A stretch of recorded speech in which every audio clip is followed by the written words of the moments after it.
Cordial saludo, profesora. El equipo de trabajo está conformado por Adriana Ramírez Castillo, Óscar López Parra y quien le habla, Carlos Valencia Marmolejo. En esta oportunidad queremos exponerle el sistema nervioso como la segunda actividad de este corte. Comenzar manifestándole mediante esta revista titulada Seguridad y Salud en el Trabajo, con un especial, enfermedades laborales que afectan el sistema nervioso. Y señalar inicialmente la importancia del sistema nervioso en nuestro cuerpo. El sistema nervioso básicamente es el amo del control y la comunicación del cuerpo humano. Organiza, es esencial para el funcionamiento. Aparte de eso, ninguna actividad funcional pasa sin el control del sistema nervioso. Como lo dice esta imagen, el sistema nervioso tiene relación con todos los otros sistemas, con el sistema endocrino, con el sistema respiratorio, con el sistema reproductor, cardiovascular, linfático, con el sistema urinario, con el sistema digestivo. Una actividad tan sencilla, por ejemplo, como comer, es controlada por el sistema nervioso. Él envía una señal al sistema digestivo para que procese esos alimentos. Pero ¿cómo funciona ese sistema nervioso? Un ejemplo, cuando nos pica un zancudo, inmediatamente al cerebro le llega una señal y el cerebro envía una orden para que actúe, para que se manifieste con la otra mano y podamos espantar ese zancudo. El sistema nervioso es tan importante para el cuerpo que el mismo cuerpo lo protege, lo cuida, por decirlo así. Está ubicado en el cerebro y en la columna vertebral. Entonces, en el cerebro, pues, lo protege el cráneo y en la columna lo protegen las vértebras. Tenemos el sistema nervioso está compuesto por el sistema nervioso central, que está ubicado en el cerebro y en la columna vertebral como tal. Y aparte de eso, tenemos un sistema nervioso periférico, que es el que encontramos hasta la punta de los dedos y punta de los dedos de los pies. Aparte de eso, es tan complejo que tiene unas subdivisiones: el sistema nervioso periférico o voluntario y el sistema nervioso autónomo o involuntario. Por ejemplo, la respiración es un movimiento involuntario del cuerpo, un movimiento que el cuerpo lo efectúa sin que nosotros le demos la orden.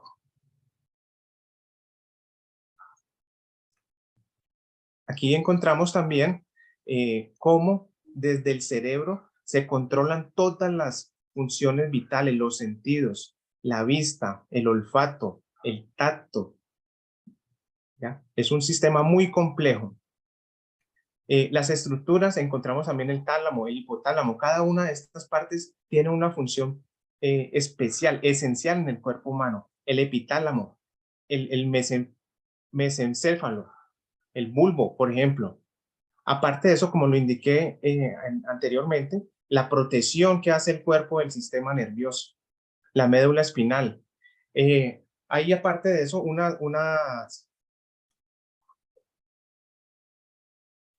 pusimos un artículo de interés con relación a las enfermedades degenerativas. Cómo el sistema nervioso tiene relación directa con las enfermedades, por ejemplo, con el Alzheimer, con el Parkinson, lo cual son enfermedades que afectan a la persona especialmente a partir de la tercera edad. Y hay una relación directa con las condiciones laborales, con el ambiente que ha tenido esa persona en años anteriores. Quiero darle paso a mi compañero Óscar, quien va a continuar con las enfermedades laborales que afectan el sistema nervioso. Bueno, gracias Carlos. Profesora, buenas noches. Ya vimos la importancia que reviste del sistema nervioso en las personas, en el ser humano. Ahora vamos a la parte de nosotros, en riesgos ocupacionales. Vamos a distinguir 6 enfermedades laborales que afectan a las personas. Vamos a empezar por las monoterapias de miembros superiores, lo más conocido como el túnel del carpio.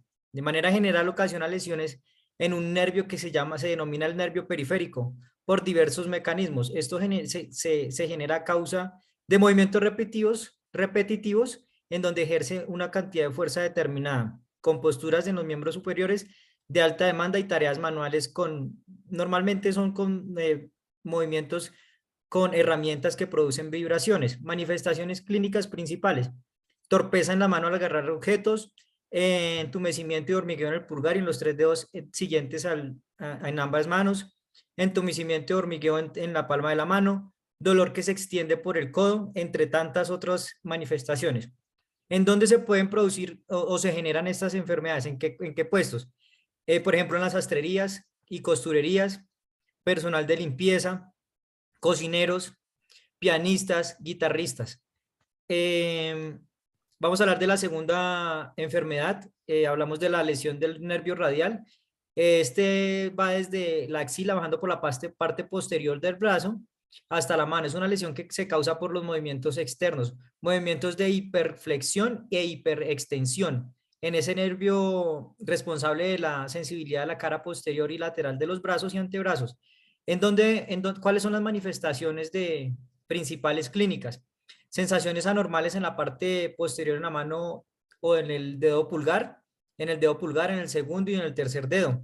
Debilidad o pérdida de coordinación en los dedos de las manos. Dificultad para extender el brazo a la altura del codo. ¿En qué puestos laborales, en qué empleo se pueden presentar esta enfermedad? A los deportistas de alto nivel, conductores de automóviles, pintores, servicios de limpieza de igual forma, y también lo podemos ver en los instructores fitness por la cantidad de repeticiones que hacen en estos movimientos de hiperextensión y hiperextensión e hiperflexión. Vamos a hablar ahora de la polineuropatía inducida por la radiación de iones que producen mediante los rayos X, los rayos gamma, bombardeos de partículas, neutrones, protones, mesores y otros. Se caracteriza porque causa un deterioro en el sistema nervioso periférico a nivel del plexo branquial o lumbrasaco después de una radioterapia. Las manifestaciones clínicas son la debilidad, fatiga, desmayo y confusión. Hemorragia por la nariz, la boca, encías y el recto. Deshidratación, diarrea. Ocupaciones en donde se produce esta enfermedad: a los radiólogos, fabricantes de tubos de rayos católicos, analistas de estructuras moleculares, auxiliares y técnicos de rayos X, empleados de plantas radioactivas. Hablamos de la encefalopatía tóxica aguda. Se produce por riesgos a la exposición de arsenio y compuestos de plomo y sus compuestos hidrocarburos, alifáticos, aromáticos y derivados de los halógenos neurotóxicos, que tienen combinación con compuestos de mercurio y derivados tóxicos. Manifestaciones más comunes: dependiendo de la etiología, se pueden presentar trastornos psíquicos, convulsiones, trastornos de conciencia. ¿En qué ocupaciones se nos da? En la minería, donde se trabaja el plomo y el zinc; en la industria de la construcción, fabricación de baterías, manufactura de munición y fabricación de cerámica. Hablamos de la cuarta, de la enfermedad de Parkinson, Parkinson secundario. Ese provoca la muerte de ciertas células del cerebro, que son las que ayudan a controlar el movimiento y la coordinación. La enfermedad lleva a que se presente una agitación, temblores y dificultad para caminar y moverse. Es importante aclarar que esta enfermedad, entre el 5 y el 10%, puede ser a causa genética, el resto son por enfermedades laborales. Las manifestaciones principales son los problemas con el equilibrio en la marcha, músculos rígidos, achaques y dolores musculares, presión arterial baja al levantarse, postura encorvada, estreñimiento, entre otros. Esos son unos síntomas que pueden también abarcar dentro de la agitación. Generalmente ocurren cuando las extremidades no están en movimiento. Esto se le denomina temblor en reposo. Otros síntomas que se pueden presentar por el Parkinson puede ser la ansiedad, el estrés, la tensión, la confusión, problemas de memoria, demencia, depresión, alteraciones del sueño. ¿En qué ocupaciones la podemos encontrar esta enfermedad?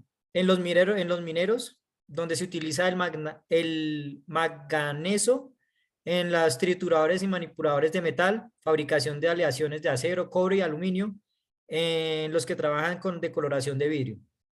Vamos a hablar del trastorno del nervio olfatorio, o más conocido como anosmia. La anosmia es un síntoma, bueno, es la capacidad de detectar olores. La etiología de la alteración del olfato se clasifica en conductiva por la obstrucción del aire al momento de recepcionar el aire. Eh, las manifestaciones principales, pues como es obvio decirlo, la pérdida total del olor, de la capacidad de oler, pero también pueden manifestarse de forma inicial, cambio de forma en que huelen las cosas, ocupaciones donde se presenta, trabajos de contacto con gases, humos y vapores del sulfuro de hidrógeno, cadmio, cromo y níquel. Podemos verlo de pronto en Ecopetrol. Trabajar en plantas de tratamiento de agua residual, en las PETAR, fincas de almacenamiento de excremento de animales para la producción de abonos, fabricación de barras de control reactores nucleares y fabricación de electrodos para la soldadura también se manifiesta. Siendo estas las 6 enfermedades que abarcan el sistema nervioso, le doy el paso a la compañera Adriana. Bueno, gracias, Oscar.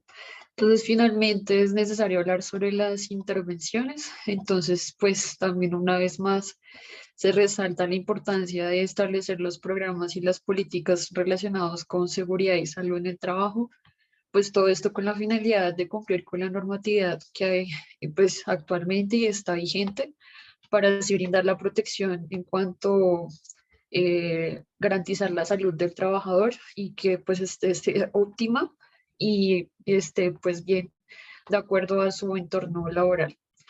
Bueno, otra intervención que es necesario pues recalcar es que también pues es necesario pues acorde a las enfermedades que se expusieron a nivel del sistema nervioso, es importante tener en cuenta las inspecciones de trabajo que se realizan, pues ya que en estas son las que van a permitir detectar nuevos factores de riesgo, aquellos elementos que o de pronto procesos que están fallando para de esa manera pues intervenir.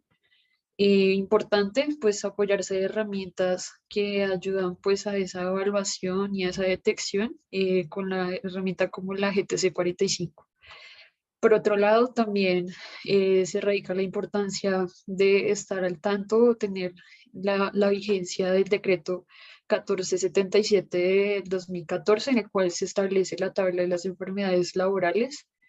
Entonces, pues es importante también estar al tanto de verificar su vigencia y si se agregan pues nuevas enfermedades laborales, pues todo con con el objetivo de actualizar la información y estar al tanto de nuevas enfermedades. Por otra parte, también se radica la importancia que tiene pues la medicina preventiva y el trabajo y todas las actividades que lleva a cargo, pues con la finalidad de preservar y velar por la salud del trabajador, y pues todo esto lo hace mediante medidas de prevención y promoción hacia los trabajadores. Esto se puede hacer a través de la sensibilización y la educación, que permite pues tomar acciones para pues evitar esas enfermedades. Entonces, algunos de esos programas que se pueden desarrollar son de estilos de vida saludable, también de prevención de accidentes laborales, sobrepasos activos, entre otros.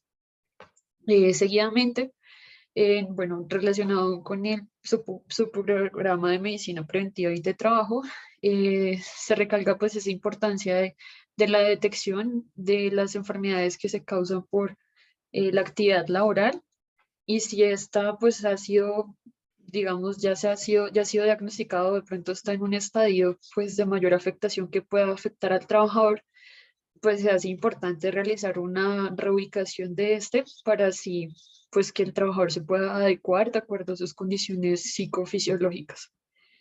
Seguidamente también pues se resalta la importancia que cuando se desarrolla el programa de vigilancia epidemiológica, ya que ella da información sobre la situación actual de la salud de los trabajadores, da estadísticas importantes que son influyentes en la toma pues, de decisiones para intervenir en esos factores de riesgo que están aportando pues, a la enfermedad laboral.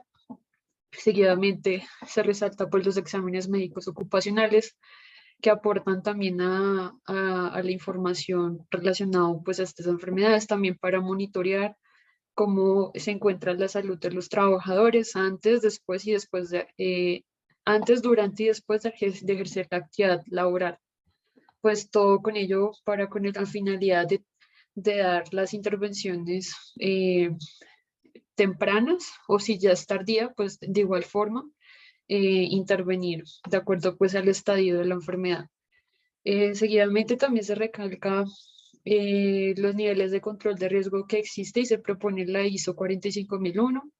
En ella se tienen pues unos niveles de intervención, los cuales son eliminación de riesgo, sustitución de riesgo, aislar el riesgo, controles de ingeniería, controles administrativos y por último los equipos de protección personal, pues teniendo en cuenta que es importante no actuar desde los equipos de protección personal, sino siempre tratar la raíz del problema, pues que sería lo ideal, pues eliminar el riesgo.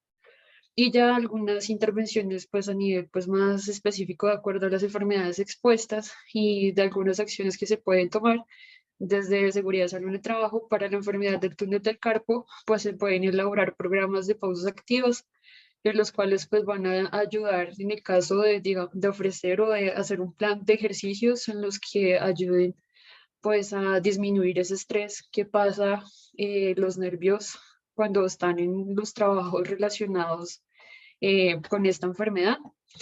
También se puede dar recomendaciones sobre las posturas correctas. Y para lo último, para el caso de la polineuropatía inducida por radiación, algunas intervenciones que se tienen en cuenta es que el personal se puede hacer una rotación de tal manera que ellos se puedan estar como el mínimo tiempo de exposición frente a las radiaciones. También se debe equipar al personal con los blindajes y los elementos de protección personal indicados para disminuir su exposición a la radiación. Y también pues está otra intervención que puede ser la de proteger las estructuras, las instalaciones y las zonas de trabajo. Eso es todo y muchas gracias. Para terminar, profesora, como una conclusión, fue de suma importancia para nosotros como estudiantes de Administración del Riesgo, Seguridad y Salud en el Trabajo conocer las bondades, por decirlo así, del sistema nervioso. Muy importante en la salud de los trabajadores. Lograr efectuar una intervención preventiva que ayude a que no se genere ninguna enfermedad, especialmente en la vejez de la persona. Muchas gracias, profesora.